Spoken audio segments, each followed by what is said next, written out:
사사기 7장 2절부터 6절 말씀까지입니다.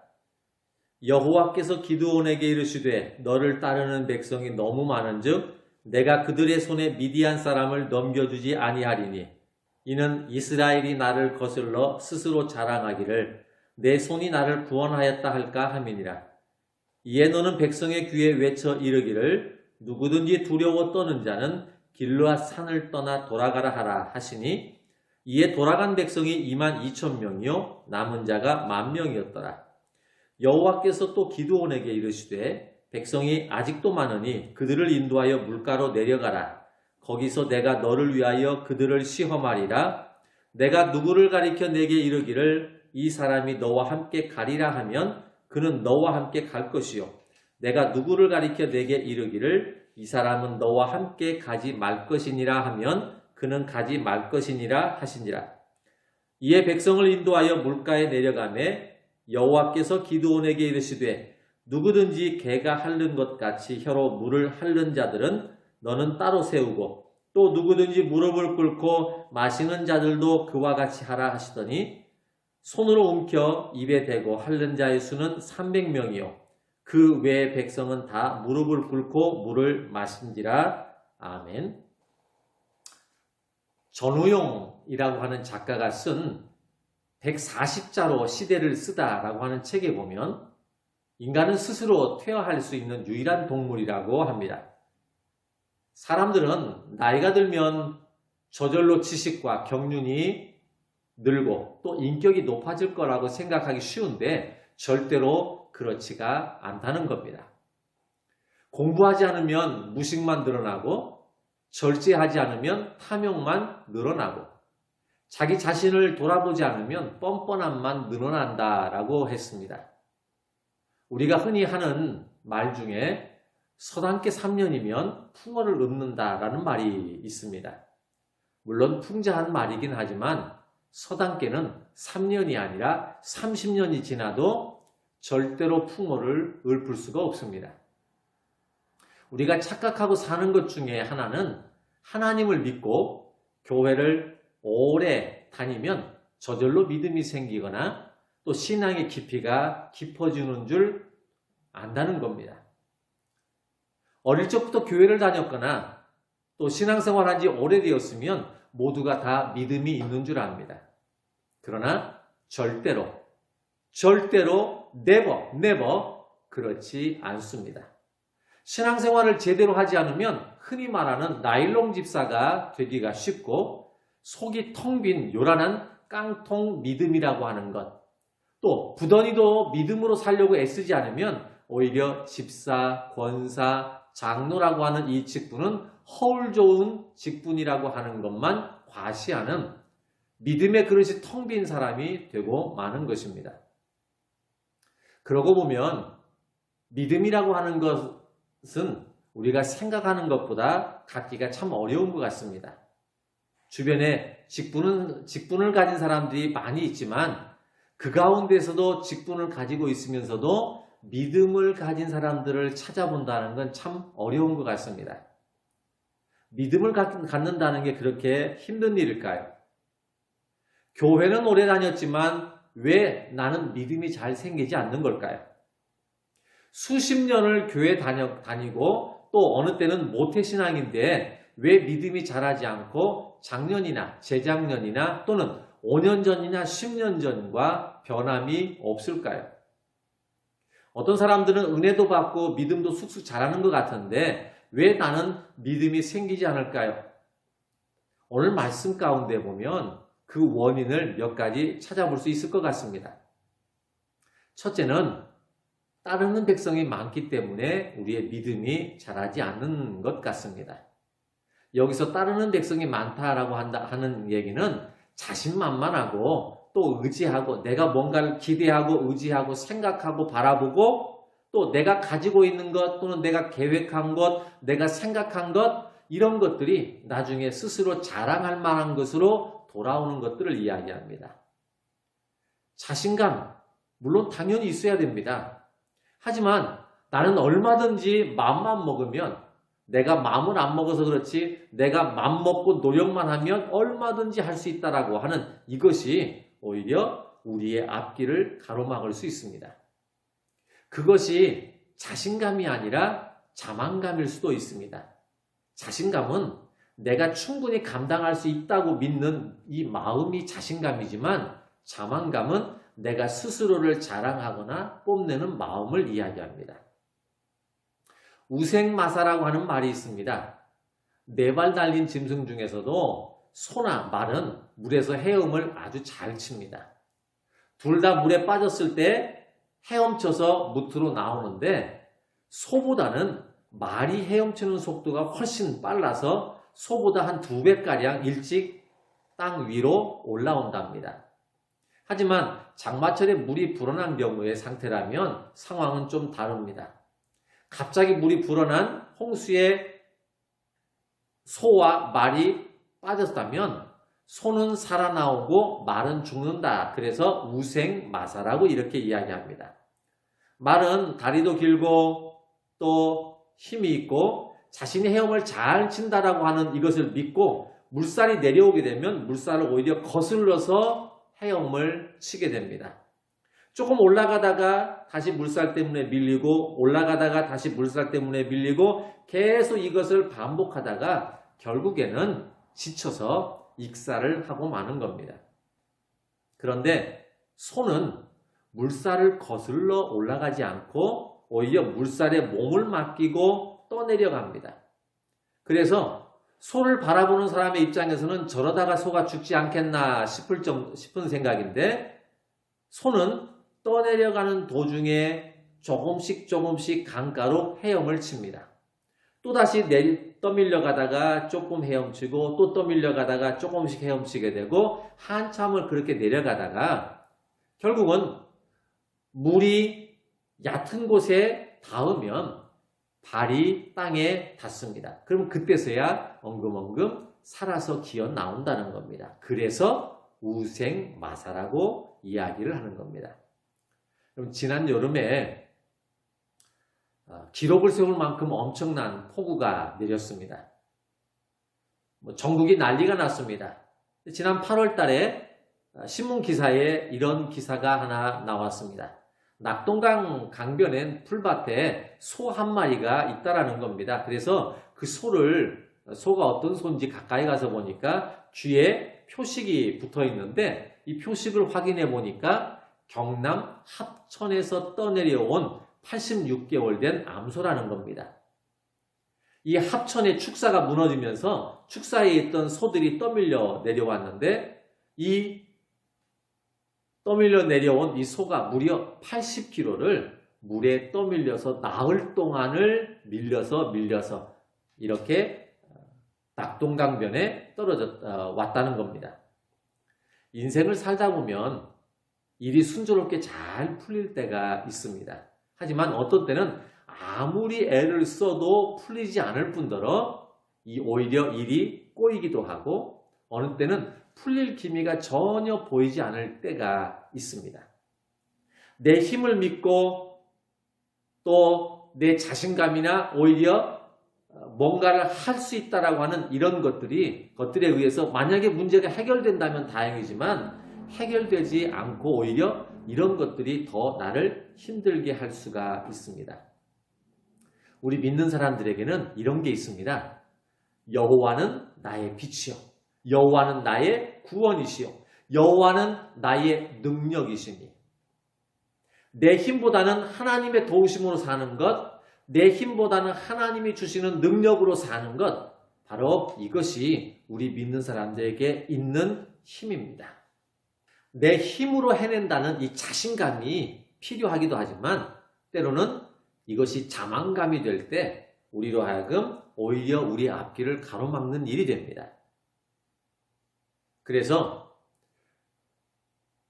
우리의 믿음이 자라지 않는 첫 번째 이유는 바로 무엇인가 따르는 것이 있기 때문에 무엇인가 믿는 무엇인가 하나님보다는 사람을 의지하고 사람을 바라보고 사람을 기대하고 내 힘을 의지하는 바로 이런 것들이 우리의 믿음을 자라지 못하게 만드는 원인이기도 합니다. 그 다음에 두 번째, 우리의 믿음이 자라지 않는 이유는 도전하거나 부딪히는 일을 우리가 무서워하거나 두려워할 때, 그래서 우리의 믿음이 자라지 않는 겁니다. 부정적이고 조그만한 일도 불안해하고 걱정하고 이런 일들이 많습니다. 왜냐하면 내가 가지고 있는 믿음보다 내 앞에 있는 내가 부딪혀야 되는 문제가 훨씬 더 커 보이기 때문에 그래서 우리는 두려워하는 거죠. 32,000명 중에서 무려 22,000명이 두려워했습니다. 22,000명은 전체 군사 중에서 70%입니다. 무려 70%가 두려워서 겁을 내는 사람들입니다. 도전하는 일이나 부딪히는 일에 무서워하거나 두려워하는 사람들은 도전해보고 해보려고 하는 사람보다 언제나 많습니다. 내가 감당하고 이겨내고 극복하고 한번 부딪혀보고 해보려고 하는 이런 사람보다는 두려워하고 겁을 내고 포기하는 사람들이 훨씬 더 많다는 겁니다. 가나안 땅 정복을 눈앞에 두고 먼저 각 지파별로 한 사람씩 차세대 지도자급에 해당되는 사람들 12명을 선발했습니다. 그리고 나서 40일 동안 가나안 땅 구석구석을 살피게 했는데요. 이들이 40일 동안 가나안 땅을 정탐한 후에 보고한 내용을 보면 둘로 나눠지게 됩니다. 두려워 떠는 자들과 자신감에 넘쳐서 도전하려고 하는 자들로 나눠지게 됩니다. 걱정이 많고 두려워 떠는 사람들의 대답은 이렇습니다. 우리가 가서 확인해 보니까 그들은 크고 장대하고 거인들이라 정복은 불가능합니다. 그들에 비해서 우리 자신을 보니까 우리는 메뚜기에 불과합니다. 그래서 안 됩니다. 라고 말을 하게 되죠. 부딪히기도 전에 지레 겁을 먹습니다. 12명 중에서 무려 10명의 숫자가 안 된다 라고 대답을 합니다. 반대로 자신감에 넘치고 도전적인 이 사람들은 이렇게 대답을 합니다. 그 땅을 가서 보니까 과연 하나님께서 우리에게 주신 땅입니다. 그들을 보니까 우리의 밥입니다. 그러니까 밥 먹으러 갑시다. 이렇게 이야기를 합니다. 다수의 사람들이 두려워하고 겁을 냈음에도 불구하고 하나님은 가나안 땅 입성을 이스라엘 백성들에게 허락하십니다. 12명의 정탐꾼 중에서 가나안 땅을 밟은 사람들은 누구일까요? 그들은 우리의 밥입니다. 라고 말한 그 겨우 두 사람밖에 가나안 땅을 들어가지 못합니다. 무서워하는 사람들은 전쟁 도중에 도망칠 사람입니다. 끝까지 부딪히고 감당하고 극복하고 이겨내고 할 수 있는 이런 사람만이 가나안 땅을 정복할 수 있고 이런 사람만이 믿음을 가질 수 있습니다. 그런데 이 전쟁에 두려워하는 사람이 있습니다. 그들을 아예 제외시킵니다. 그런데 그들이 무려 32,000 중에 22,000명이라는 겁니다. 다수의 숫자는 부정적이고 다수의 숫자는 겁을 냅니다. 우리는 다수의 숫자를 믿고 가는 사람이 아니라 하나님의 약속을 믿고 가는 사람들입니다. 사람들은 왜 믿음이 자라지 않을까요? 왜 우리는 믿음이 성장하지 않을까요? 세 번째 이유는 조심성 또는 집중력 이것이 부족하거나 또는 믿음의 정신이 부족하기 때문에 믿음이 자라지 않는 겁니다. 여러분 32,000명 중에서 22,000명이 두렵다고 떠났습니다. 10,000명 남았습니다. 그나마 남은 이 10,000명인데 이 10,000명 가운데 9,700명의 사람들이 집중력, 조심성, 군인정신 이것이 없어서 아말렉과의 전쟁에서 제외되게 됩니다. 남은 사람은 그렇게 해서 남은 사람의 수는 겨우 300명에 불과합니다. 13만 5천 명과 싸우기 위해서 모집한 숫자가 겨우 3만 2천 명밖에 안 되는데 이 3만 2천 명밖에 안 돼서 그래서 사실은 기가 죽을 판인데 그 3만 2천 명 중에서 10,000명으로 줄고 이 10,000명 중에서 300명으로 줄었습니다. 그러니 이 300명의 사람들은 얼마나 실망하고 낙심되고 기운 빠지는 일이겠습니까? 그런데 성경 어디를 찾아봐도 이 300명의 사람들이 낙심했다거나 불안해했다거나 두려워했다거나 걱정했다거나 하는 이런 대목이 전혀 없습니다. 왜냐하면 이들에게는 비록 숫자는 적지만 군인정신이 있습니다. 군인정신은 죽을 각오로 싸우겠다는 게 군인정신입니다. 군인정신은 두 가지가 있죠. 하나는 철저하게 그들의 대장을 믿고 명령에 복종하는 게 군인정신입니다. 또 하나는 두 번째는 철저하게 목숨 걸고 나가서 내가 목숨을 잃는 한이 있더라도 끝까지 싸운다는 게 그게 군인정신입니다. 여러분 화랑도를 아시죠? 신라의 화랑도를 보면 적들이 무수히 많습니다. 그 무수히 많은 적들을 향해서 화랑이 나갑니다. 명령에 의해서 나갑니다. 수많은 적들을 나 혼자 어떻게 감당할까요? 이길 수가 없습니다. 나가면 죽는다는 거 뻔히 압니다. 하지만 나가서 전사합니다. 왜냐하면 그들의 머릿속에는 군인정신이 있기 때문에 그렇습니다. 화랑정신입니다. 설령 싸우다 내가 죽어도 나가라 하는 명령에 나가는 것입니다. 이게 군인정신입니다. 우리에게는 예수 그리스도를 우리의 대장으로 섬기고 우리는 군사로서 나갑니다. 우리가 군인정신이 있다면 예수 그리스도의 명령에 내 목숨을 잃는 한이 있더라도 끝까지 나가서 싸운다고 하는 이 군인정신과 복종하는 것, 이것이 있어야 됩니다. 우리에게 있어야 할 것은 신앙의 정신, 믿음의 정신입니다. 어떠한 경우에도 믿음이 떨어지지 않기를 위해서 애써야 할 그 정신이 우리에게 있어야 하는데 그게 없다 보니까 당연히 믿음이 생기지 않게 되는 것이죠. 또 한 가지 있습니다. 왜 우리는 믿음이 생기지 않을까? 지금 내 앞에 있는 이 여러 가지 일들과 이 문제가 하나님께서 지금 나를 시험하고 있는 시험인 줄 모르기 때문에 그래서 믿음이 생기지 않는 겁니다.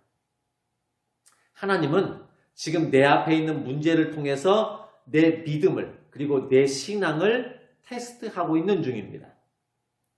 어쩌면 코로나는 하나님이 우리를 시험하시는 겁니다. 내 믿음을 시험하고 내 신앙을 시험하기 위해서 내게 주신 것인데 이것을 시험이라고 생각하지 않고 전염병으로 그리고 재앙으로 생각하기 때문에 믿음이 자라지 않습니다. 그래서 사람들은 코로나라고 하는 이것을 하나님이 주시는 시험이 아니라 재앙이고 그리고 전염병이기 때문에 그래서 무서워서 도망을 가는 겁니다. 처음부터 도망갔을까요?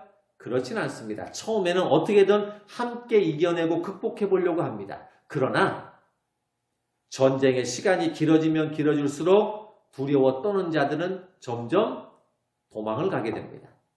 32,000명이 모여서 처음부터 22,000명이 도망갔을까요? 아니요. 이 사람들은 전쟁을 치르면 치를수록 두려움 속에서 도망칠 사람이기 때문에 아예 처음부터 뺐습니다.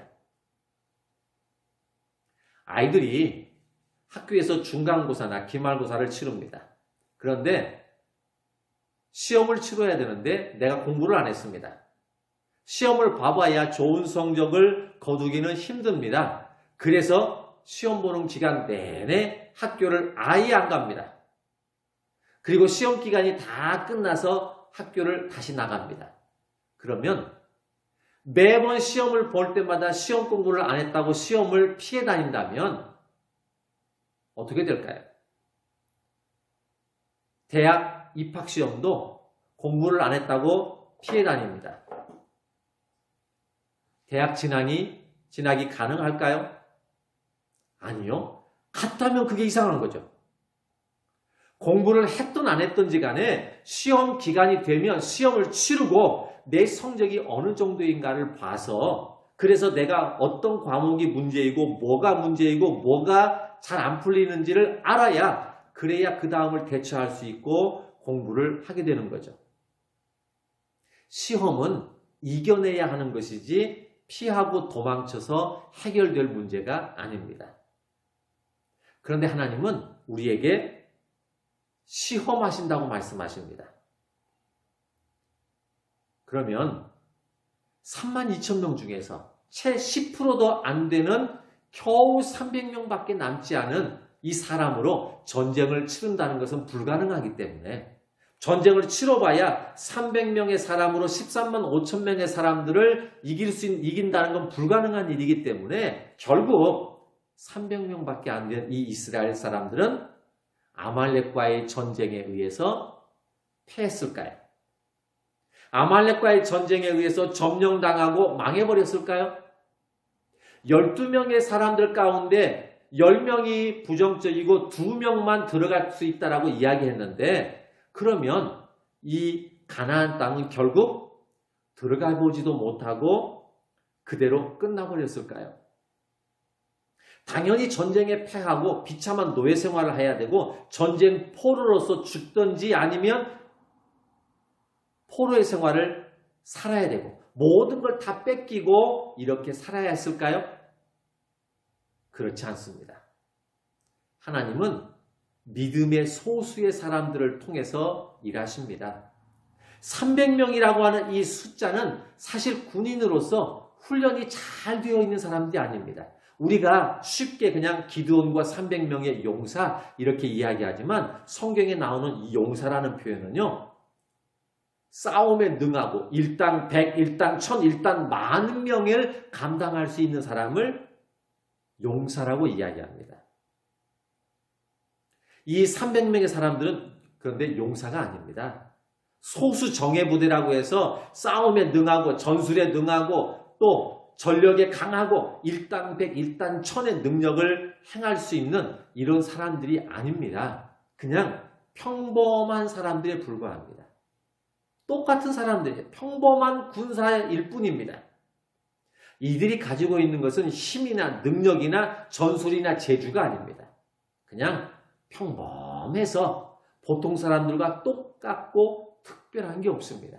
하지만 이들에게는 딱 하나 그들이 가지고 있는 게 있습니다.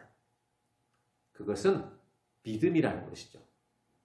하나님은 이런 믿음 있는 소수의 사람을 통해서 역사하시고 능력과 기적을 베푸시는 겁니다. 300명의 사람으로 13만 5천 명과 싸운다는 것 자체가 불가능한 일입니다. 싸운다는 것은 엄두가 나지도 않는 일입니다. 더더군다나 이 300명의 사람들이 가지고 있는 무기는 뭐였을까요? 그 무기는 칼과 창과 방패나 활이 아니라 빈 항아리, 횃불, 나팔이었습니다. 내가 죽느냐 사느냐 하는 이런 전쟁터에서 과연 이것이 그들을 지킬 수 있는 무기가 될 수 있었을까요? 신생아로 아이가 이 세상에 태어납니다. 태어난 이 아이의 몸무게가 어떤 아이는 3.4kg, 3kg, 2.8kg 각각 다르게 태어나지만 정상적인 체중이든 아니면 과체중이든 아니면 또 저체중이든지 간에 태어난 아이는 이후부터 자라고 성장하는 법입니다. 그렇게 잘 자라는 아이들을 보면서 흐뭇해하기도 하고 성장하는 모습을 보면 보람을 느끼기도 합니다. 가까운 분 중에 지적 장애를 동생으로 가지신 분이 있습니다.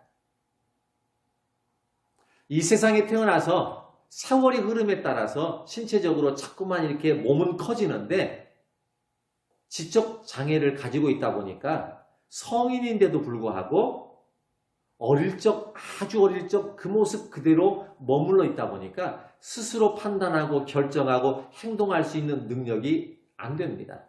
그러다 보니까 부모님이나 형제들은 굉장히 많은 관심을 가지고 보지만 그러나 이를 지켜보는 주변 사람들 입장에서는 안쓰럽고 안타까워합니다. 여러분, 신앙생활 하신 지가 얼마나 되셨나요? 신앙의 연륜이 길면 길수록 믿음이 자라고 커지고 성장하고 성숙해져야 하는 것은 당연한 일입니다. 그렇게 성장하고 성숙해지는 모습을 보면서 흐뭇해하고 보람을 느껴야 되는 거죠. 그런데 교회 다닌 지가 오래되고 신앙생활 한 지가 오래됐고 하나님을 믿은 지가 오래됐는데 꽤나 시간이 흘렀는데 믿음이 자라지 않고 또 신앙이 성숙해지지 않으면 얼마나 주변에 많은 사람들이 안타까워하고 안쓰러워할까요? 어떻게 하면 좋을까요? 여러분 마음 놓고 자만하지 않기를 바랍니다. 집사, 권사, 장로 이 직분을 가졌다고 절대 믿음이 생기는 건 아닙니다. 그만큼 노력하고 애써야 합니다. 집사라면 집사에 해당하는 것만큼 애써야 되고 권사라면 권사에 해당되는 그 직분만큼 그만큼 노력해야 되고 장로라면 장로에 해당되는 그 직분만큼 그만큼 많이 부단히 노력을 해야 됩니다. 여러분 한 치 앞도 내다볼 수 없는 게 사람의 인생인데 하나님의 도우심이 없이 어떻게 우리가 살아갈 수 있을까요? 믿음 생활을 위해서 애쓰고 노력하는 이 일에 힘쓰는 것을 여러분 게을리하지 않기를 바랍니다. 신앙생활에 대해서 조심하지 않으면 미혹을 당하고 넘어집니다. 군인에게는 군인 정신이 필요하듯이 믿음 생활하는 우리들에게는 신앙의 정신을 똑바로 가져야 합니다. 그렇지 않으면 아무것도 되지 않습니다. 여러분들이 지금 살아가고 있는 모든 그런 과정은 하나님이 지금 나를 시험하고 계시는 과정입니다. 그러니까 이 힘든 과정은 하나님이 지금 나를 시험하시는 시험 기간입니다. 나를 테스트하고 있는 중입니다. 이것을 내가 생각하지 않는다면 우리는 이미 믿음의 합격선에서 탈락할 것입니다. 기도하겠습니다.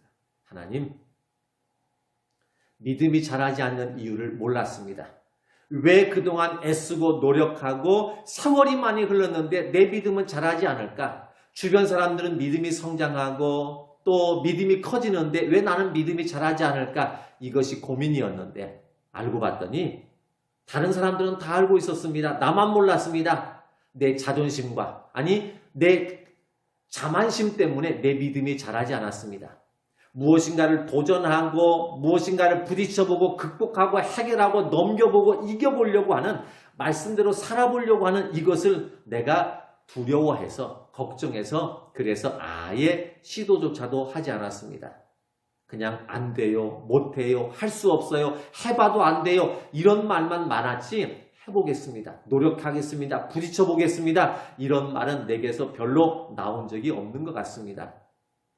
하나님께서 지금 나를 시험하고 계시는 테스트인데도 불구하고 이것을 테스트라고 생각하지 않고 그냥 재앙이요, 전염병이라고만 생각했습니다. 그러니 당연히 무서울 수밖에, 당연히 피할 수밖에 없는 이런 상황, 이런 내가 무슨 믿음을 가질 수 있겠습니까? 하나님, 그러니 다시 도전하게 하시고 다시 부딪히게 하시고 내가 직분을 가졌다는 것으로 절대 내 믿음이 생기지 않기 때문에 이제부터 다시 노력하고 오늘 이후부터 새로운 믿음을 향해서 믿음을 얻기 위해서 다시 부딪히고 노력하는 사람 되게 해 주시옵소서. 예수님의 이름으로 기도드렸습니다. 아멘.